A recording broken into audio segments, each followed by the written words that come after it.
How could you serve such a cheap meal? Seriously, what's wrong with you? We're here to hang out. So why don't you treat us to some French cuisine for a change? That was my sister-in-law, Katie, demanding yet again. This is my house, and I am not Katie and her husband's maid. Seriously, how about preparing something fancy once in a while? You've got money, right? Why on earth would I? Her husband, Jake, laughed along, backing her up. Why should I prepare something extravagant for two freeloaders who only visit to mooch off me? I mean, I've been living overseas this whole time, right? Back then, I had a private chef cooking for me every night. Oh, how I miss those days. Katie starts bragging, even though no one asked. So what if she lived abroad? This is the United States. And this is my house with my son, George. Because she's my late husband's brother's wife, I've avoided pushing back too hard and reassured my in-laws that everything was fine. But I've reached my limit. Hey, hurry up and treat us to some French cuisine. With that, Katie threw the hot bowl of soup it just served right at me. Not once has she shown any gratitude for the food I cook, only complaints. And now, this. Treating something someone made with such care so disrespectfully. Something inside me snapped. Hey, call your parents right now. My name is Emily. I'm 33 years old and the mother of one child. My husband was a police officer, but he passed away shortly after we got married. He was a detective in the criminal investigations unit, and there's no other way to describe it but bad luck. I understand just how dangerous and demanding a job being a police officer is, living so close to the edge of life and death. When I got the news of my husband's death, I was pregnant. He knew, of course, and had been working harder than ever for the sake of our unborn child. But maybe he pushed himself too hard. When I got the call that he had passed, I was devastated. I cried uncontrollably during the funeral, causing trouble for his parents and colleagues. Thankfully, my in-laws, Mary and John, were kind and supportive, always worrying about me during my pregnancy.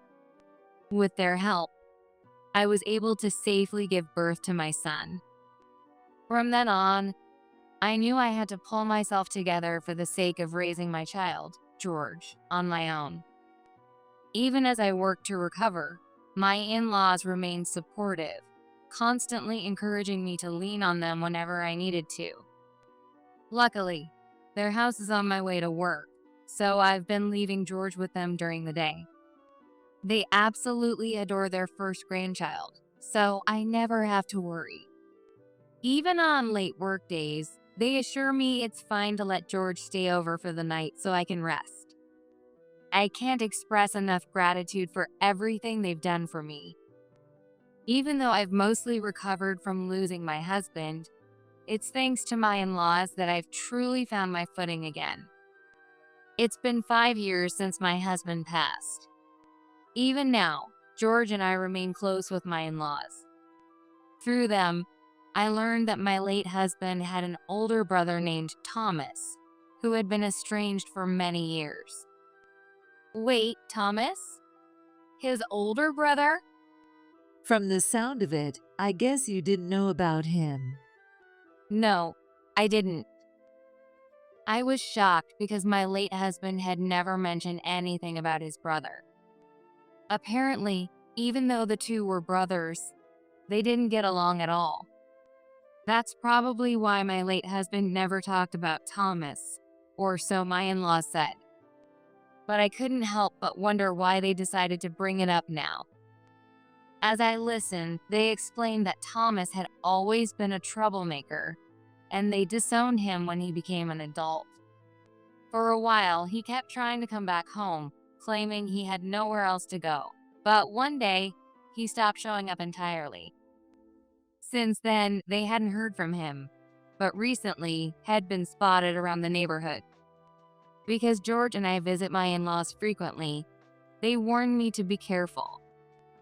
We haven't been in contact with Thomas at all, so we don't even know if he's aware of your existence, Emily. But before anything happens, we thought it'd be best to tell you about him. Thank you, John and Mary.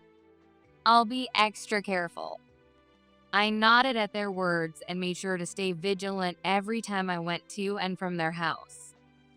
Given my job, I'm naturally good at staying alert to my surroundings.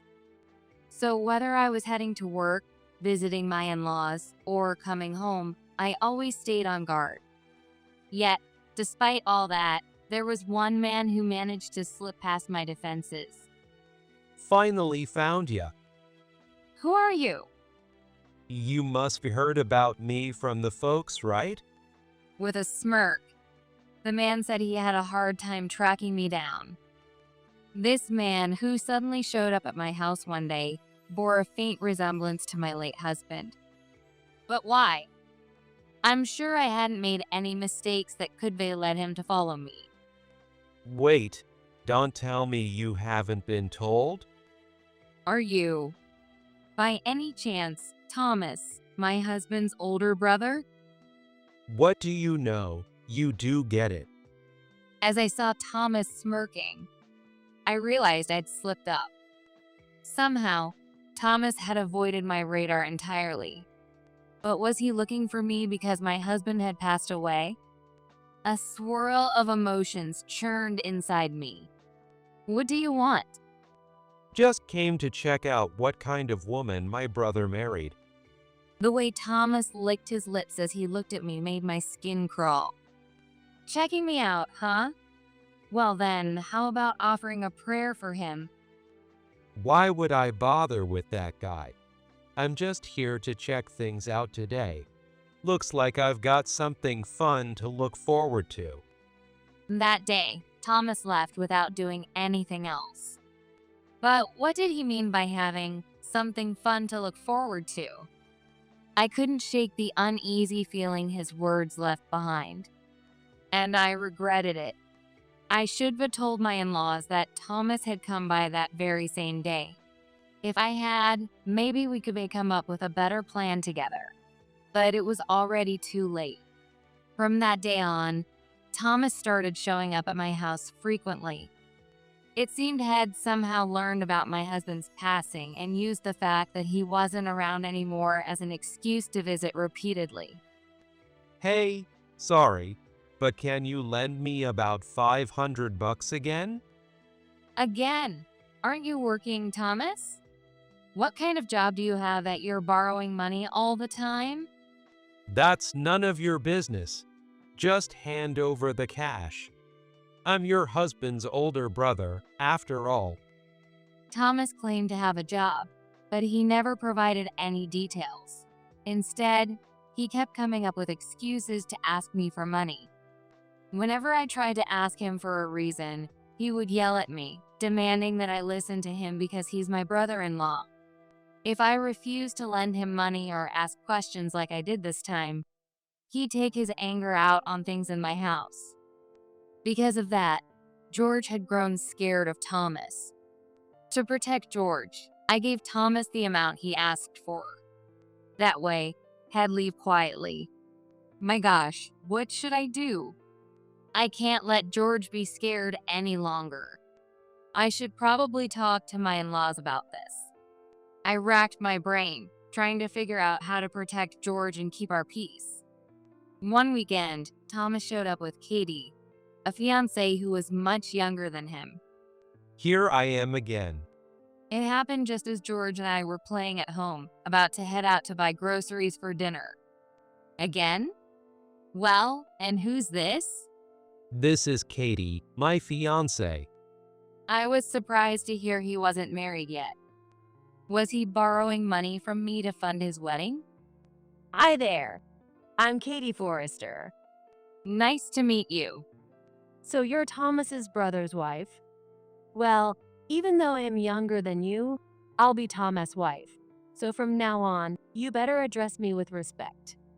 I couldn't help but think she was incredibly rude. But since she'd be Thomas' wife, it wasn't entirely unreasonable to address her respectfully, even if she was younger than me. Anyway, this place feels so basic and average. Well, it's America. What do you expect? True. So, in other words, it's poor. Katie stretched out her words, laughing through her nose and mocking me during our first meeting. Her appearance certainly looked wealthy, but everything she said seemed irrational. As we talked more, I learned she had grown up abroad as what people call a returnee and had moved back to the US with her entire family 2 years ago. Katie's parents are both executives at major corporations. Pretty awesome, right? Wow, that's impressive. As I looked at Katie's face next to Thomas, I felt like I'd seen her somewhere before. She looks familiar. What? Is there something on my face? Oh no, not at all. Sorry if I offended you. Maybe you're just jealous because Katie's way too pretty. Jealous? Not a chance. That's what I thought as I tried to keep my composure. At the time, it was truly our first meeting, and I figured the resemblance to someone else was just a coincidence, so I didn't press the matter any further. Even though her mocking annoyed me, I couldn't stoop to her level and say something equally petty. I reminded myself to stay calm and act mature since I was older. But then, I noticed the necklace Katie was wearing around her neck. It looked very familiar. That's a lovely necklace, Katie. Oh, this? Thanks. My mom gave it to me. I see. Where have I seen that before? Normally, I'd be able to remember right away, but Thomas and Katie's pushy presence had thrown me off my game. I knew there was something important I needed to remember. Trying not to provoke them, I played the good host as best I could. That day, they left earlier than usual, likely because Katie had just come to introduce herself, and Thomas' attitude was slightly less unbearable than usual. To my relief, they didn't bother George at all and left satisfied after a short visit. Even though I was angry at their dismissive remarks about my cooking, I felt relieved thinking that if Thomas got married, maybe he'd stop coming over so often.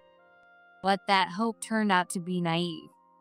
After Thomas and Katie got married, they started showing up at my house almost daily to eat the food I cooked. Why do these two keep coming here every single day? I just want to live peacefully with George. Even though Katie practically lived at my house, she never offered to help with the cooking. On top of that, she constantly complained, saying my food wasn't good. If it's that bad, why don't you cook, Katie? No way. That's way too much trouble. Why should I cook? I'm here because I don't want to do housework. We're doing you a favor by coming here. Neither Katie nor Thomas had ever helped out, not even once. Instead, they'd lounge around in the living room, watching TV, playing games, and napping on the couch. When they were satisfied with relaxing at my house, they'd leave as if nothing had happened. I couldn't understand what they wanted or what they were trying to accomplish. One weekend, as usual, Thomas and Katie made themselves at home in my house. While Thomas was in the living room, I noticed Katie was nowhere to be found. Thomas, where's Katie? Probably in the bathroom or something. If that's the case, she should be back soon, I thought.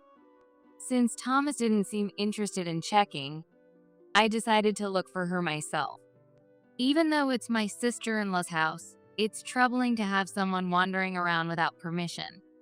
When I finally found Katie, she was rummaging through my dresser and stealing a cash-filled envelope I'd hidden there. Hey, Katie, what are you doing? Oh, you caught me. The money Katie was holding was the cash I'd saved up to buy George's school backpack. I glared at Katie, who had wandered through my house only to try stealing it. You don't have to glare at me like that. I was just thinking of borrowing it for a bit. Are you saying you were thinking of borrowing a little? Katie laughed it off, trying to brush the whole thing under the rug. If she really wanted to borrow money, she could have just asked, like Thomas always did. That day, I managed to stop her from taking the money, but she repeated the same behavior several times afterward. Every time, I scolded her. This behavior was getting out of hand. Stealing someone else's belongings is a crime, you know. And so what? It's just a little, isn't it? Even a little is still wrong. This is why poor people are the worst. So stingy. Even though I was merely pointing out that stealing is wrong, she had the nerve to lash out at me. An annoying sister-in-law like you deserves this.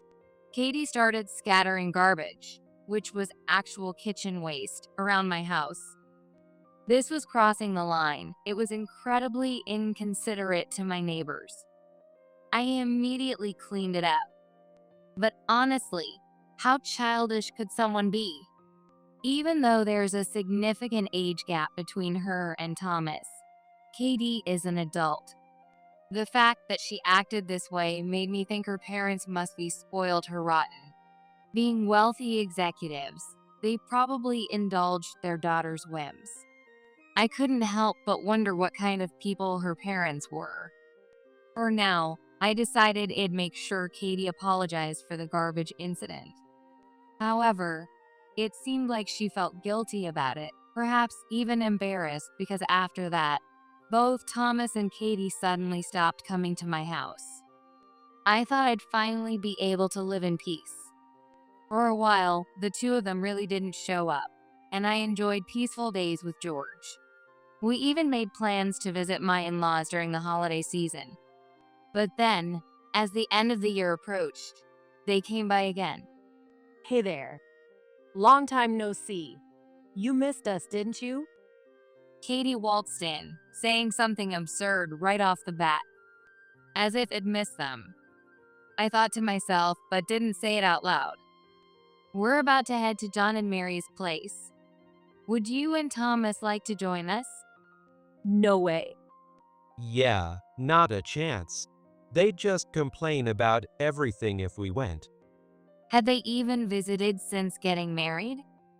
The two of them looked thoroughly annoyed, so I could imagine it must have been a very uncomfortable experience for them. Even though they hadn't come by in a while, Thomas and Katie immediately started lounging around my house as if they owned the place. You'd think it'd be more relaxing for them to stay at their own home instead of coming here. Katie always bragged about how amazing her parents were, so surely her house must be impressive too. Why do they keep coming to my house? That was something I couldn't help but wonder. As I was lost in thought, Thomas suddenly looked at me with a smirk and said, Maybe it's time I started living here. You must be lonely without a man around. Wow, Thomas, that's a great idea. We'll keep you company, so you should be grateful, Emily. Katie chimed in, writing on Thomas' words. There's no way I'd let something so terrifying happen. To be clear, that would be a huge inconvenience. If you're going to joke around like that, you can leave right now. Horrified by their suggestion, I firmly expressed how unwelcome they were. The idea of them staying here was unthinkable, and I had to stop it no matter what. I glared at Thomas and Katie. Katie responded with a sly grin. Hey, Thomas. Did you know she's been lying about being a government worker? What? What are you even talking about? Don't make things up. Katie's sudden accusation that I wasn't a government worker left me baffled. Why would she think that? Because I saw you walking around town alone during a weekday morning. Apparently, Katie had spotted me while I was out on a work-related errand. I had only ever told them that I worked as a public servant. But Katie seemed to think all government workers spend their days doing desk work at city offices. I don't know when you saw me, but I was working at the time. Oh, stop lying. You were probably just taking a break from parenting and wandering around for fun. What's this, Emily? You got a guy on the side or something? Guess you're not as innocent as you look. No matter how many times I tried to explain, they refused to believe me. I realized I couldn't keep wasting my time on these two. Deciding to let them stay just for the night, I reheated the chicken soup. Thankfully, I had made a little extra. As I served them dinner, Katie suddenly threw the steaming soup at me. "What the heck are you doing? That's dangerous." Serving us this poor excuse for a meal. Honestly, what's wrong with you? We're visiting, so you should treat us to French cuisine once in a while. Katie demanded, speaking to me as if she were above me. She's right. How about preparing something fancy for a change? You've got money, don't you? Why should I? Back when I was living abroad, I had a private chef cooking for me every night. Katie started bragging out of nowhere. So what if she lived overseas? This is America. And this is my house with George. Because Thomas was my late husband's brother, I tried not to push back too much and had reassured my in-laws that everything was fine. But now, I'd had enough. Hey, hurry up and treat us to some French cuisine. Call your parents here right now. Why should I? When I demanded it in a firm tone, Katie flinched a little but tried to argue back. Go for it. Thomas seemed entertained by my sudden change in attitude and encouraged the situation with a grin. "I'm going to give your idiot parents a piece of my mind for raising such a foolish and inconsiderate daughter." What did you just say? Fine, I'll call them. We can hire the best lawyers if needed. Katie snapped at my words, clearly infuriated, and declared her intention to fight back. "Sure, go ahead. But don't say I didn't warn you about what's coming." I gave Katie a confident smirk, refusing to back down. It's easy to provoke someone like her, because she lets her emotions take over so quickly. While Katie was calling her parents, I left the room briefly and explained the situation to my supervisor at work, arranging for them to come over. Humph. You'll regret crossing me. "Oh, I'm looking forward to it." As I smirked, Katie sneered and laughed, dismissing me as just some local government worker. She probably thought her parents' influence made her untouchable. But I'd had enough. If I was going to deal with this, I was going all in. A few hours later, Katie's parents arrived. Even though it was my house, Katie greeted them at the door like it was hers. They walked in with the same arrogant attitude as Thomas and Katie. Like parent, like child, I thought to myself. Katie's father, Charles, who had been listening to her exaggerated complaints, glared at me with a furious expression. "So, you're the one trying to harm our precious daughter? Do you know what'll happen if you hurt Katie?" "And what exactly will happen?" "I have connections in politics. It wouldn't take much for me to ruin your career as a government worker." Charles smirked as he tried to intimidate me. Unfazed, I replied, "You're Charles Forrester, aren't you?" Charlotte's eyes widened in shock. Then I turned to her mother. "And you must be Patricia Forrester." Why do you know our names? "Patricia, this might be bad." Yeah, it might. Their earlier bravado vanished, and they glanced nervously at each other, falling silent. Hey, Dad, Mom, why aren't you saying anything? This woman said terrible things to me. Katie, frustrated, began berating her parents. But Katie's parents didn't respond to her. You both look like you're wondering how I know who you are. Yeah. How do you know my parents' names when you've never even met them? It doesn't make any sense. Katie demanded. Without missing a beat, I answered. Because Charles Forrester and Patricia Forrester standing right there are both wanted nationwide for fraud. What? Katie gasped, stunned. I revealed to her that her parents were, in fact, criminals. They posed as corporate executives and scammed victims out of large sums of money with fake investment schemes. You've got to be kidding. Stop making up ridiculous lies. Katie tried to laugh it off, but her parents' faces had gone pale. Why don't we discuss this another day? Dad, what are you talking about? Katie asked, confused, as her parents started edging toward the door. But my supervisor, along with several officers, was waiting for them outside the entrance. Startled, Charles and Patricia screamed as the officers apprehended them. Dad, Mom. Katie shouted, panicking but unable to do anything to stop them. Damn it. Let us go. Charles and Patricia resisted for a while, but were ultimately arrested on the spot for obstruction of justice. Katie and Thomas stood frozen, unable to process the situation. Katie, I think you assumed I worked as a clerk for the city government, but that's not true. My actual job is as a fugitive investigator. A fugitive? Investigator? Wait, you're a cop? I pulled out my badge and showed it to them. Seeing it, their faces grew even paler. A fugitive investigator memorizes the faces and features of wanted criminals and patrols public areas to identify fugitives hiding in plain sight. My brain is a database filled with information about countless criminals. The moment I first saw Katie, I recognized her face. It bore a striking resemblance to the faces of Charles and Patricia Forrester, both wanted fugitives. But a resemblance alone wasn't enough to act on.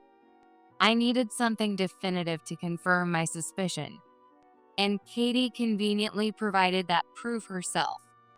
The necklace you're wearing around your neck. Ah. This? What about it? That necklace was stolen from a jeweler by your parents 20 years ago. That necklace confirmed my suspicions. It was stolen property, and Katie was indeed the daughter of the wanted Forrester couple. What? Katie exclaimed in panic. She ripped the necklace off her neck and threw it onto the floor in desperation. Thomas stared at it, wide-eyed.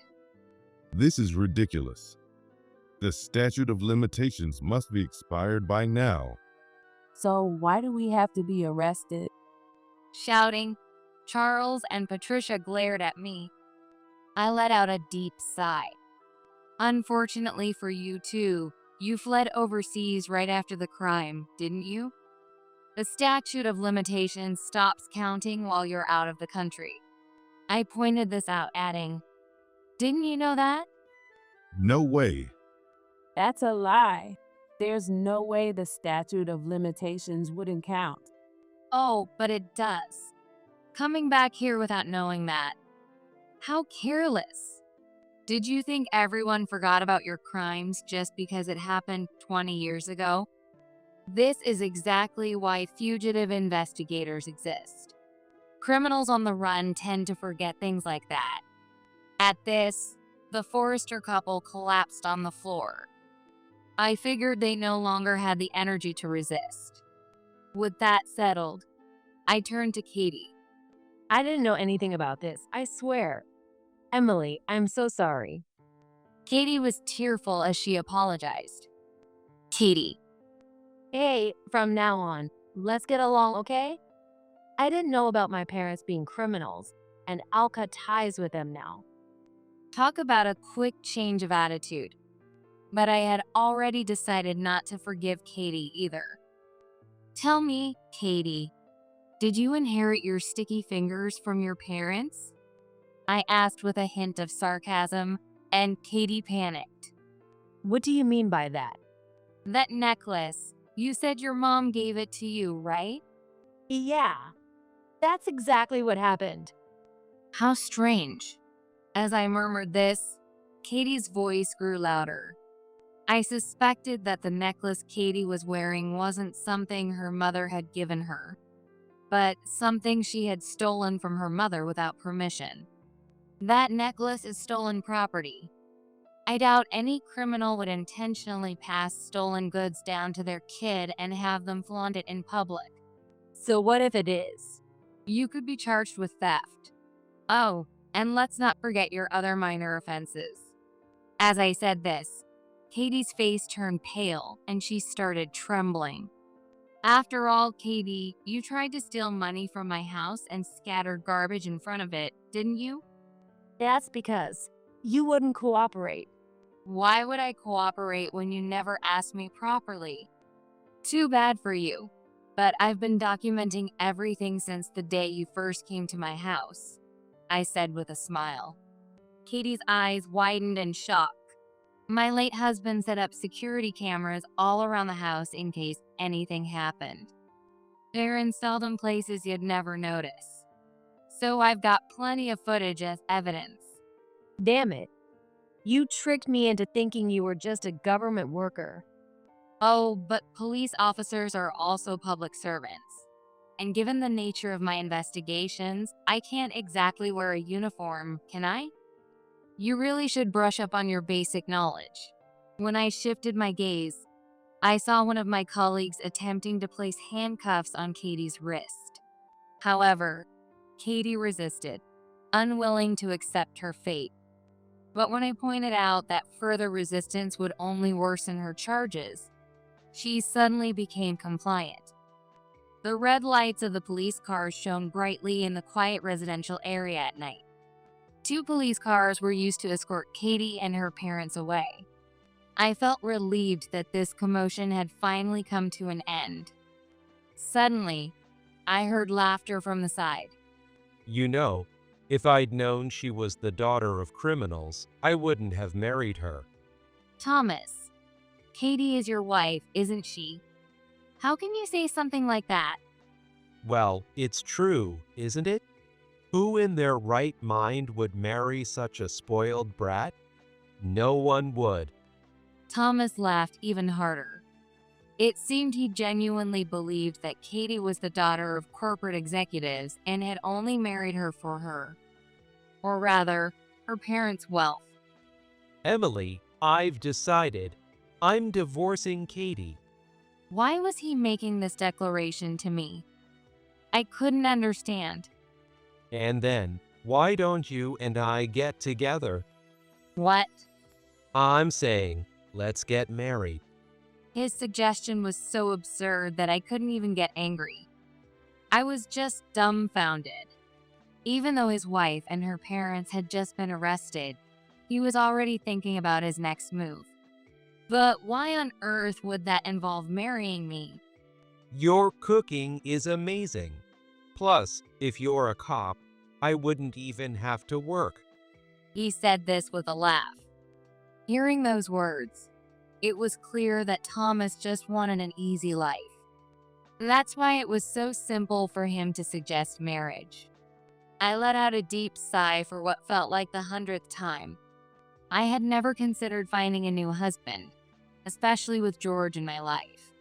And Thomas? Absolutely not. There is no way I'd ever marry you. What?